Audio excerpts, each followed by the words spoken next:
नगरपंचायतीच्या नगराध्यक्षपदी मधुमती गालिंदे पलंगे व उपनगराध्यक्षपदी गणिभाई कच्छी। लोणंद नगरपंचायतीच्या नगराध्यक्षपदी राष्ट्रवादी काँग्रेस पार्टीच्या मधुमती गालिंदे पलंगे व उपनगराध्यक्षपदी गणिभाई कच्छी यांची बिनविरोध निवड करण्यात आली। विरोधी काँग्रेस व भाजपाकडून दोन्ही पदासाठी अर्ज दाखल केले नसल्याने ही निवडणूक बिनविरोध झाली।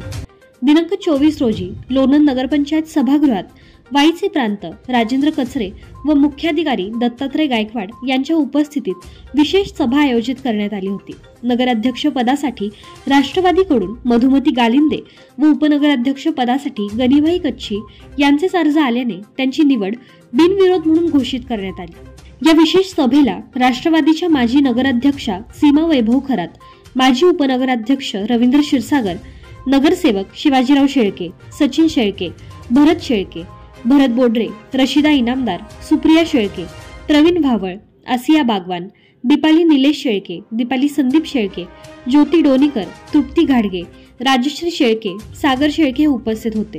दोन्ही निवडी बिनविरोध जाहीर होताच राष्ट्रवादीच्या कार्यकर्त्यांनी गुलालीची उधळण व फटाक्यांची आतिषबाजी करत लोणंद शहरातून मिरवणूक काढली।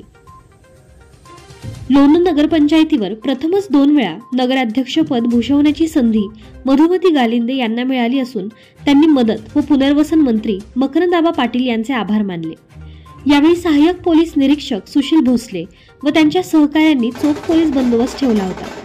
मधुमती गालिंदे व गणिभाई कच्छी यांचे मदत व पुनर्वसन मंत्री मकरंदाबा पाटील, ज्येष्ठ नेते मिलिंददादा पाटील, जिल्हा बँक चेअरमन खासदार नितीन काका पाटील व मावळत्या नगराध्यक्षा सीमा खरात यांच्याकडून अभिनंदन करण्यात आले।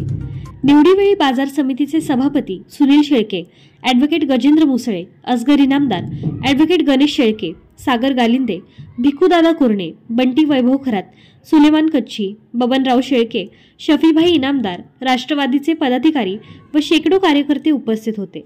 नगराध्यक्ष पदाची निवड झाल्यानंतर नगराध्यक्षा मधुमती गालिंदे पलंगे म्हणाल्या की आणि आमदार मकरंदाबा पाटील यांच्या विश्वासाने आबांनी मला जी दुसऱ्यांदा नगराध्यक्ष पदाची संधी दिली त्याबद्दल मी आबांचे आणि माझ्या लोणंद नगरीतील सर्व जनतेचे खूप खूप आभार मानते आणि आपल्या नगरीची सेवा करण्याची पुन्हा एकदा संधी दिली त्याबद्दल पुन्हा एकदा आभार मानते। धन्यवाद।